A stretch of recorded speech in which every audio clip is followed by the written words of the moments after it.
I'm talking to Tom Jones tonight. How long have you been a pharmacist, Mr. Jones? I have been a pharmacist for 55 years and counting. Wow. I also understand that you are an owner-operator of a very successful community pharmacy for many years.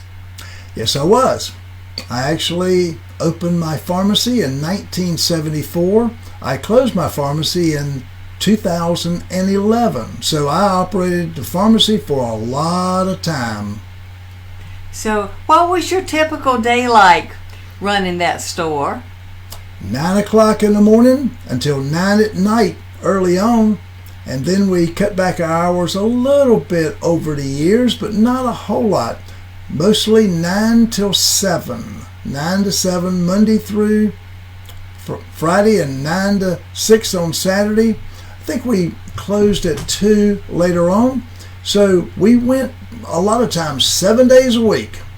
Wow. And I bet during all that time you met and got to know just about everybody in town. I met a lot of people, a lot of tremendous people. As a community independent pharmacist, you are the spokesperson for the community, and you get to be involved in so many activities and help people in your local community. Were you involved in compounding? Yes, I learned compounding back in the 90s, and compounding actually developed into a tremendous passion of mine. I loved learning about new compounds, how to help people and animals and help people be better.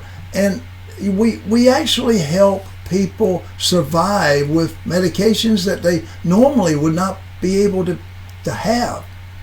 Well, how has the marketplace today changed from the marketplace of, say, 10, 15 years ago? Well, the marketplace today is much more vibrant, but it's much more competitive. Long time ago, I'm talking back in the 60s, 70s, 80s, and 90s, you could operate a pharmacy and you might be the only community pharmacy in town. But now there's community pharmacies everywhere, and there's big box stores, and there's chains, there's mail order, and it seems as everyone in the supermarkets even have pharmacies. So everyone is there to take the customers away from you. So what does the pharmacist owner have to do today to attract new customers? Oh, that's a loaded question. Back in the day, you did not have computers. That's really when I started. We had to do everything by hand. Then computers came along. Then actually technology has evolved. And at first you went to community civic meetings and things of that nature to build your customer loyalty.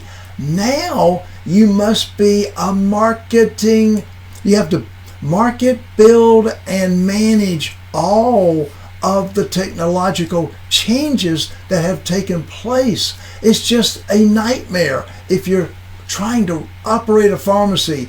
Stay helping your customers and then learn the technology along with it.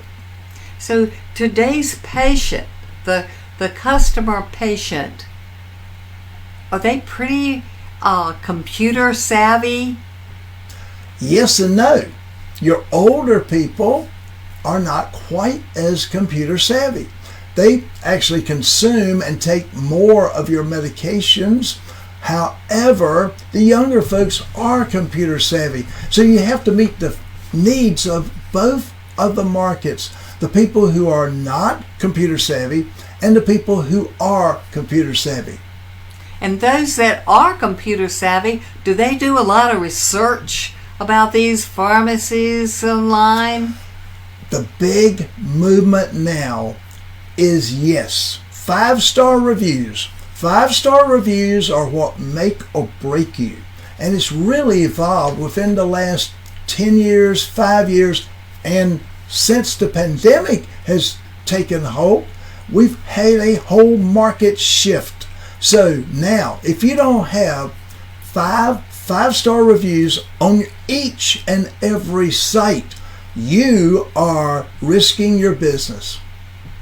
You mentioned the big box stores. We know them as Home Depot and Lowe's, but they don't have pharmacies, but there are others. Oh. And then there are chain pharmacies. How does the independent pharmacist, how does he or she differ from the chain pharmacist? Great question. Love that question. The chain pharmacies are paid by executives that work for the chains. They are not the bread and butter of your community. Same way with mail order. Think about it. Somebody mails you a prescription. You don't know, you don't have any idea who actually sent you that prescription. Your community pharmacy is the backbone of your community. They support you in all activities.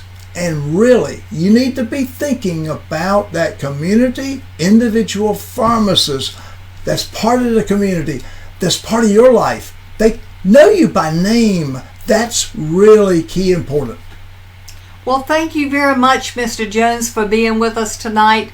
And we look forward to talking with you again about this important subject that's so close to your heart. Thank you so much. I loved it every second. Good night. Good night.